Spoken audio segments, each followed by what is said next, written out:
Assalamualaikum warahmatullahi wabarakatuh. Alhamdulillah, tuan-tuan dan puan-puan yang dirahmati oleh Allah Subhanahu wa taala, marilah sama-sama kita meningkatkan kesyukuran, keimanan dan juga ketakwaan terhadap Allah. Jadi sama-sama kita usaha melakukan segala suruhannya dan menjauhi segala larangannya. Mudah-mudahan Allah Subhanahu wa taala akan beri pada kita kejayaan, kebahagiaan dan juga kemenangan di akhirat nanti. Amin ya rabbal alamin. Amin amin ya Allah. Alhamdulillah, tuan-tuan, syukur kita pada Allah. Kita dah masuk bahagian yang kedua. Baru saja masuk bahagian yang kedua, yang mana Rasulullah sallallahu alaihi wasallam memberitahu kita awaluhu rahmatun wa awsatuhu maghfiratun wa akhiruhu itqum minan nar. Awal itu rahmat, pertengahan itu keampunan, dan akhir itu pembebasan daripada api neraka. Tuan-tuan, saya nak ajak diri saya dan tuan-tuan untuk sama-sama kita renung satu kisah yang berkaitan dengan bawa pada keampunan. Tuan-tuan, apabila Rasulullah sallallahu alaihi wasallam kematian Sayyidina Khadijah dan juga Abu Talib, seolah-olah macam tulang belakang, membantu, menyokong, mempertahankan dakwah Rasulullah sallallahu alaihi wasallam. Maka apabila Nabi tidur di Taif, maka dihalau, dilontar batu. Maka Nabi balik ke Mekah. Tuan-tuan, pada musim haji, orang Ansar, orang Yasrib, orang Madinah menjumpa Nabi. Dengar kata Nabi ni,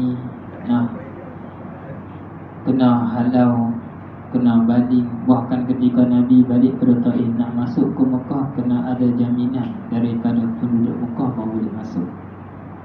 Maka mereka tawarkan Nabi untuk ke Madinah. Tawarkan Nabi untuk ke Madinah. Tuan-tuan, masa tu ada 70 orang lebih orang Ansar yang sudah beriman, yang membuat haji, yang mana bukanlah haji cara yang ditetapkan oleh Qur'an, tapi kebiasaannya. Jadi tuan-tuan, 70 orang lebih ni tuan-tuan tawarkan Nabi untuk ke Madinah. Di situ ada perempuan hanya tak sampai 10 orang.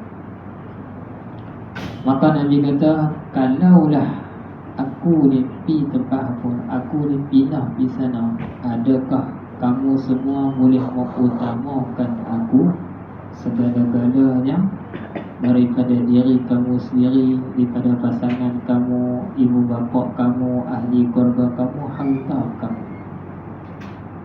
Kalau lah nak ajak aku pergi sana, boleh kata. Mereka pun tersenyum. Betul, bukan senang tau. Tuan-tuan, bini sakit dengan Nabi sakit, Nabi cari siapa dulu? Siapa dulu? Nabi dulu. Mak pak sakit, dia nak mati ni, Nabi panggil, Nabi cari siapa dulu? Nabi dulu. Itulah tuan-tuan, sebab tu mereka tersenyum. Tengok-tengok mereka pun mai jumpa Nabi. Ya Rasulullah, kami semua setuju, tapi kami juga nak tanya Rasulullah, kalaulah kami boleh kurban sampai tahap tu, apakah ganjaran pahala yang akan diberi oleh Allah? Nak tahu juga lah sampai tahap tu, apa nak dapat. Tuan-tuan, maka turunlah ayat Al-Quran, surah At-Taubah ayat 111. Allah sebut, Inna Allah ashtara minal mu'minina anfusahum wa amwalahum bi anna lahumul jannah. Sesungguhnya Allah beli ganjaran, imbuhan bagi orang yang mengkorbankan harta diri, ahli keluarga untuk mempertahankan agama. Ganjaran, bayaran dia apa? Syurga. Mana syurga? Tuan pergi bayar atau berjual, dia dah bayar atau akobah. Maka tuan-tuan, apalah kata macam tu tuan-tuan. Allah pun sebut perjanjian ini bukan hanya dalam Al-Quran saja. yuqatiluna fi sabilillahi fayaqtuluna wa yuqtalun. Mereka itu sanggup memerangi ataupun mempertahankan, sama ada mereka syahid ataupun mereka dapat kemenangan.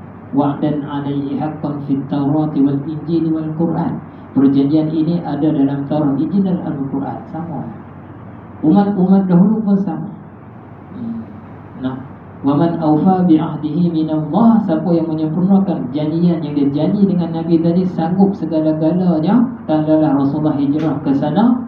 Nah, fastabshiru, gembiralah mereka itu, bibay'ikum allazi bay'atum bih, dengan apa yang mereka bai'ah, janji itu. Wazalikal fawzul azim, itulah kejayaan yang besar. Tuan-tuan, saya nak tarik pada ayat 112 sebenarnya, tapi saya nak cerita situ dulu. Tuan-tuan, Allah cerita ciri-ciri orang yang berjaya, yang dapat kejayaan, berita gembira, itulah kejayaan yang besar. Apa tuan-tuan? 10 ciri, tapi tuan-tuan hanya tak dapat apa 10 ciri. Nah, 10 ciri sampai ke subuh pula nanti. Dah. Nah, Allah cerita sifat selepas pada tu tuan panggil tafsir ayat 112 ni, mentafsirkan ayat 111. Allah sebut at-taibun al-'abidun al-hamidun as-sa'ihun ar-raki'un as-sajidun al-amirun bil ma'ruf wan-nahun 'anil munkar wal-hafizun li hududillah wa basyiril mu'minin. Tuan-tuan, ayat tu mula dengan at-taibun. Al-'abidun itu nombor 2. Nah, at-taibun mana apa? Orang yang sentiasa taubat, mengaku salah, memperbaiki diri dia. Baru al-'abidun, orang yang buat ibadah. Tuan-tuan buat ibadah banyak tapi tak taubat, belum tentu tuan-tuan berjaya. Nah, kadang-kadang kita terlupa, kata kita dulu masa hero-heroin tu, masa tu. Nah, masa tu puasa tak cukup, semayang tak cukup, boleh jadi. Nah, ni saya sebut cara umum, tak tuju kat siapa-siapa. Nah, dia semacam Iran dia tengok semalam tu. Nah, dia tuju semua. Jadi semua kena lah. Nah, Bahrain kena, Arab Bersatu kena, Saudi kena, Iraq kena. Ni contoh lah, nah, kebetulan. Tuan-tuan, jadi tuan-tuan, kadang-kadang kita terlupa nak dulu kita nak semayang tak cukup, puasa tak cukup. Kita pun rasa aku ni elok dah lah ni.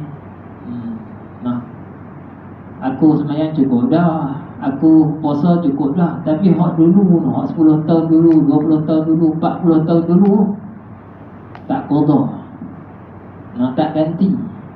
Tu. Sebab tu tuan-tuan, Allah tak sebut dengan mula al-'abidun, tapi Allah mula dengan at-taibun, orang yang taubat. Nah, tuan-tuan, orang yang taubat bukan tanda kata dia tuan-tuan nak jahat tak. Orang taubat tu orang bagus. Nah, orang yang mengaku salah ni tuan-tuan, orang yang baik, kerana Allah puji.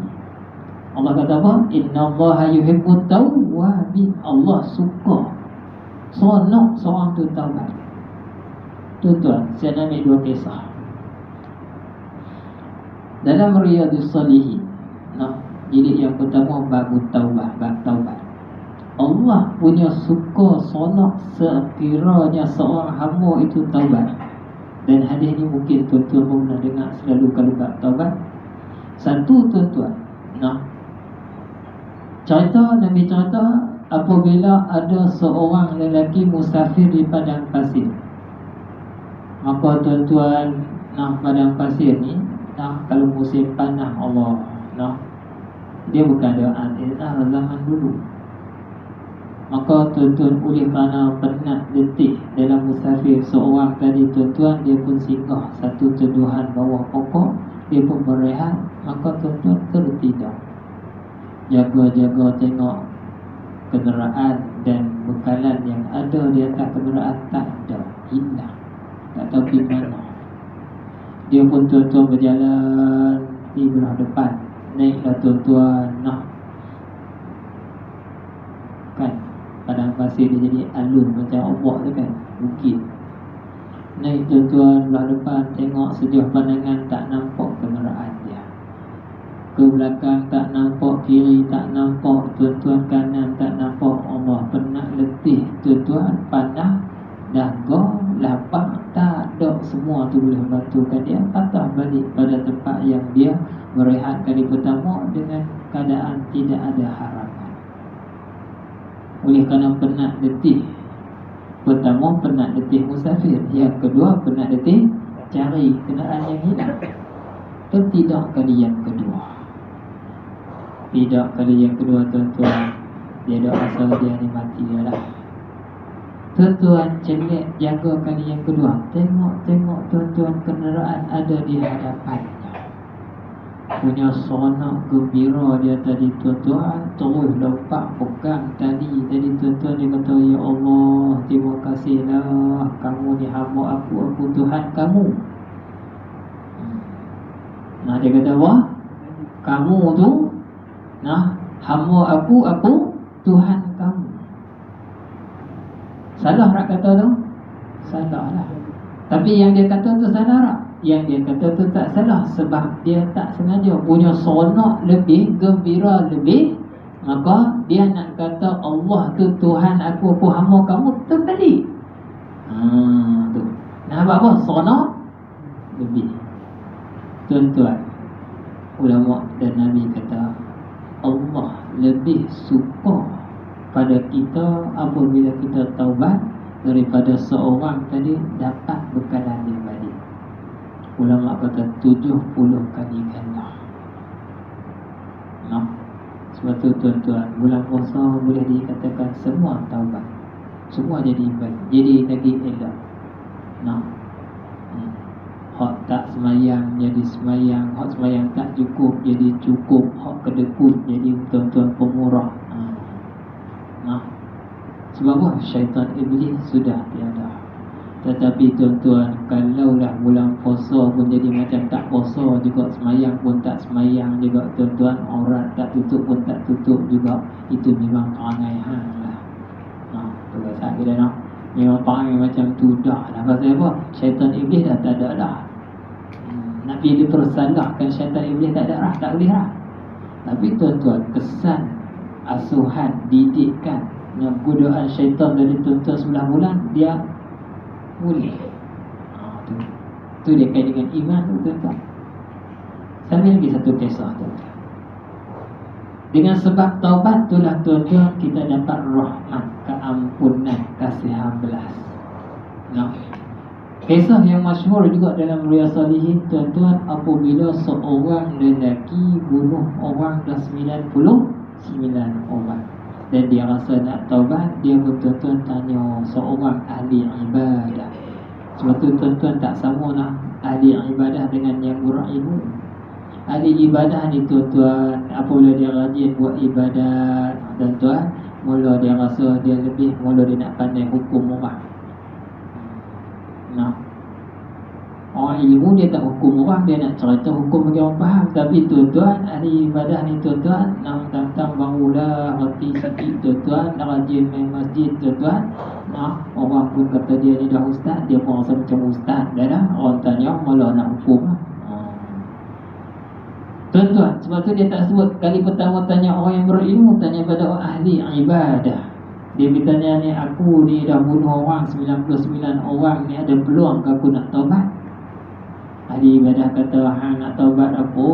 Seorang pun dah kalau bunuh tak taubat, satu waris tak maaf pun masuk neraka ni. Hang bunuh berapa? 99.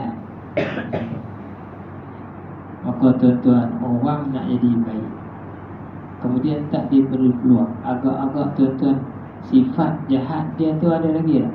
Ada. Tuan-tuan, oleh kerana kawan kita tak ada peluang, gerak bunuh cukup 100 badan muka.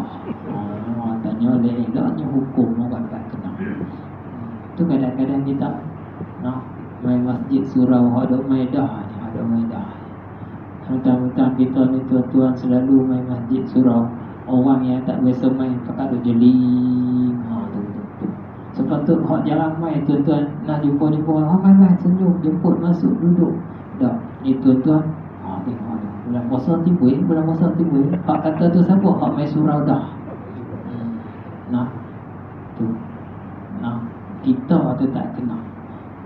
Nah, kita tengok tuan-tuan mai ramai, Allah, dia kata ini makanan tak cukup, ini tak cukup, tu kena confirm. Nah, sedangkan hak tak biasa mai, itulah tuan-tuan kita nak tarik dia mai. Nah, saya dengar satu kuliah Ustaz Wadi. Ustaz Wadi kata apa? Saya tak setuju orang yang buat buka puasa di masjid surau dia kira geng dia yang makan.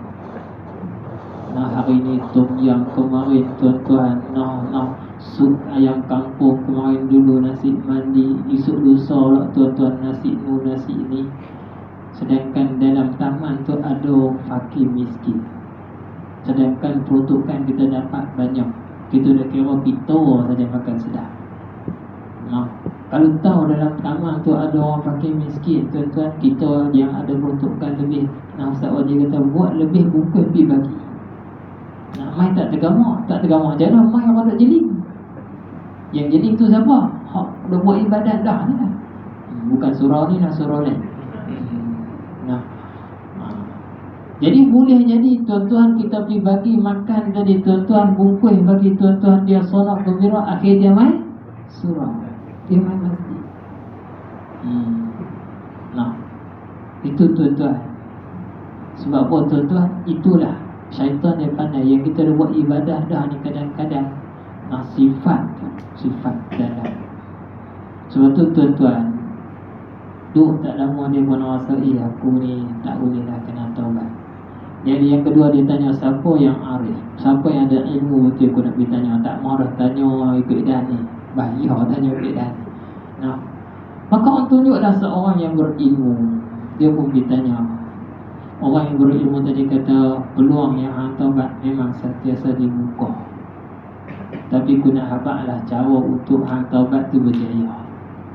Nah, hang ni kalau hang duduk kampung hang, memang hang tak boleh berubah pun dia akan patah balik apa? Suasana kawan tu, nah, suasana bi'ah kawan tu tak boleh berubah, akhirnya jadi balik. Hang kena pergi kampung lain. Sama juga kita tuan-tuan, kalau kita duduk di rumah tuan-tuan, nak tadarus, payah. Nak sembahyang tuan-tuan 8:20, payah. Ada saja. Nah, tapi kalau kita main masjid surau, itulah bagi suasana yang kita nak kena ambil guna pakai. Tuan-tuan, kalau kita ni tuan-tuan sekadar di rumah lah, nah, ni Pak Sagi ni dia kacau ni. Nah, tambah lagi pula ada kemarin tuan-tuan, semua orang tu sampai tak tarawih. Pasal apa? Duk tengok berita ni macam mana ni, Amerika dengan Iran, tuan-tuan. Pagi pun tengok, tengah hari pun tengok, petang pun tengok, ni macam mana orang ni, Allah tuan-tuan. Kita tengok bukan boleh tolong apa. Doa lah. Doa mudah-mudahan Allah tuan-tuan bagi tuan-tuan selamat, aman, damai umat Islam keseluruhannya. Tuan-tuan, itulah perangai Yahudi. Tengok dia pandai. Dia serang dulu, lepas dia serang tuan-tuan. Yang nak kena serang balik tuan-tuan, jiran dekat tu. Pasal apa? Dia letak dah tentera dia tu tuan-tuan, semua ada. Jadi Iran lah tuan-tuan, dia masuk sikit lah. Nak pergi ke sana, dia kena ambil dekat dulu. Pasal hak tu lah yang bagi maklumat. Habis semua kena, baru dia serang kat sana. Yang jadi masalahnya orang pergi umrah, hak pi patah balik. Kemarin dua kapal hak Malaysia yang patah balik. Hak duduk di Mekah tak boleh balik. Tu tak kira orang tempat lain. Ada orang supaya Allah bagi memudahkan urusan mereka. Kita tak jangka benda tu berlaku dan benda tu tak tahu. Tapi Yahudi dia dah tak dah. Itu tuan-tuan saja ambil. Tapi bukanlah tuan-tuan duk tengok waktu sampai ke habis. Allah uji sebenarnya. Allah uji umat Islam. Hak di sana cara sana, hak sini cara sini. Tu kau tuan-tuan duk sembang kes tu tuan-tuan, nak buka puasa pun kes tu. Nah, doa tak ada dah, zikir pun tak ada dah, tak ada dah. Dia kira ni dan tak dan ni gurita ni. Tuan-tuan. Bukan tak tengok tu, tengok untuk maklumat boleh habis sampai nak ke purity tu bukan urusan kita lah. Jadi tuan-tuan, akhirnya apabila dibagi pandangan syuruh oleh seorang ilmu tadi, dia pun buat perkara untuk tengok Allah takdirkan dia mati tengah-tengah. Sini ke sana 50-50, tapi rahmat Allah. Ini rahmat. Tuan-tuan jangan kata taubat, baru niat nak taubat, baru mula nak taubat pun Allah boleh ampun segala-galanya. Syarat ikhlas betul-betul. Apabila dia mati tuan-tuan, biasa tuan-tuan, kita ni kalau mati, salah satu malaikat akan memik kita, roh kita, sama ada malaikat rahmat ataupun malaikat azab. Tapi dia ni tuan-tuan, malaikat rahmat pun turun, malaikat azab pun turun. Gaduh dua ni. Dia hamai apa? Malaikat azab kata, aku nak ambil lah pasal dia bunuh orang 100 orang. Yang hamai apa? Aku mai pasal dia taubat dah. Gaduh. Tuan-tuan bisa tengok malaikat bergaduh. Tu malaikat bergaduh. Jadi tuan-tuan, Allah hantar malaikat lain mai. Malaikat lain kata, hampa berdua ni, dua kumpulan ni tak sadar bergaduh. Dan ni kisu. Dan dia kata kisu mana? Hukum. Di antara jarak dia nak pergi dengan jarak dia mai itu banyak mana?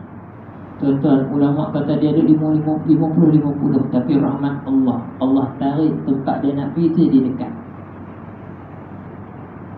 Itu rahmat. Sebab tu masuk syurga dengan apa tuan-tuan? Rahmat.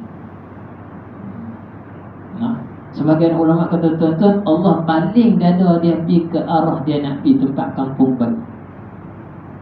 Itulah tuan-tuan, ambillah peluang Ramadan itu supaya kita ni tuan-tuan memperbaiki lebih baik, lebih elok. Dan tuan-tuan, kita masuk malam yang bahagian yang kedua, iaitu maghfiratun. Azam dan berubah tuan-tuan semua hal. Saya ada sekali lagi saya tahu banyak lah. Sekali lagi tahu hujung. Ni baru at-taibun. Ada lagi 9 lagi. Baru satu ya, at-taibun, al-abidu, al-hamidu tu tuan-tuan sekali lagi. Boleh berapa tu kita kira boleh. Jadi tuan-tuan, mudah-mudahan Allah jadikan kita semua, terutama saya sendiri, tergolong dalam golongan orang yang sentiasa taubat. Mudah-mudahan kita jumpa Allah dalam keadaan bersih, suci, murni, dan itulah kejayaan yang sebenar bagi seorang hamba, insya-Allah. Wallahu a'lam. Subhanallah, bismillah. Assalamualaikum warahmatullahi wabarakatuh. Waalaikumsalam warahmatullahi wabarakatuh. A'udzu billahi minasyaitonir rajim. Bismillahirrahmanirrahim.